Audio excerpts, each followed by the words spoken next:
আসসালামু আলাইকুম ভিউয়ার্স, আলোর পথে কৃষি পক্ষ থেকে সকলকে জানাচ্ছি আন্তরিক শুভেচ্ছা ও অভিনন্দন। আজ আপনাদের সামনে একটা নতুন ভ্যারাইটি নিয়ে আসব। এটার নাম হলো ঢাংপাও থ্রি অথবা বিগ ব্রেড থ্রি নামে পরিচিত। আমার কাছে মাসুদ রানা ভাইয়ের থেকে সংগ্রহকৃত 4টা কমার্শিয়াল ভ্যারাইটি আছে, তো তার ভিতরে এটি হলো অন্যতম।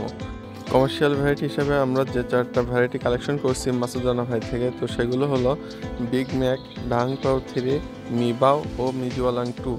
তো প্রত্যেকটা ভ্যারাইটি যথেষ্ট ভালোভাবে আমার বাগানে বেড়ে উঠছে। আশা রাখি ইতিমধ্যে আপনাদেরকে কিছু কিছু আপডেট দেব, আর আগামীতে বাকি আপডেটগুলো দেওয়ার চেষ্টা করবো ইনশাআল্লাহ। সো ভিউয়ার্স, এখন আমার হাতে যে ড্রাগনটি দেখছেন এটি হলো ঢাংপাও থ্রি একটা ভ্যারাইটি।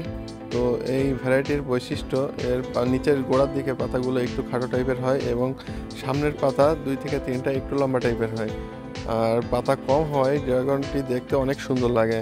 আসলে ড্রাগনের গায়ে যদি পাতা অনেক বেশি বড় বড় হয়ে যায়, তো সেক্ষেত্রে ফলের গেটআপটা আসলে নষ্ট হয়ে যায়। কারণ ড্রাগনটা সৌন্দর্য বৃদ্ধি পায় তখনই যখন তার গায়ে পাতার পরিমাণ একটু কম থাকে।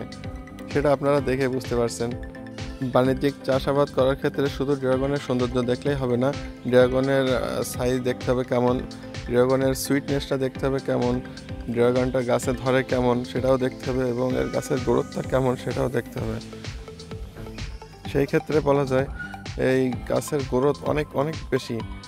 আমার বাগানে যত প্রকার ড্রাগন ভ্যারাইটি আছে, তো সবচেয়ে বেশি গ্রোথওয়ালা ড্রাগন বলতে গেলে ঢাংপাও থ্রিকেই আসলে প্রাধান্য দেওয়া লাগে, কারণ এর গ্রোথ অনেক বেশি হাই।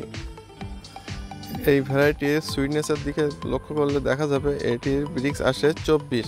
তো এটি খুবই একটা রেয়ার, এরকম এত সুইটনেস ভ্যারাইটি খুবই কমই পাওয়া যায়। তো এই ধরনের বিভিন্ন কমার্শিয়াল ভ্যারাইটি কালেকশন করতে আমাদের স্ক্রিনে দেওয়া নাম্বারে কল দিতে পারেন। ধন্যবাদ সবাই।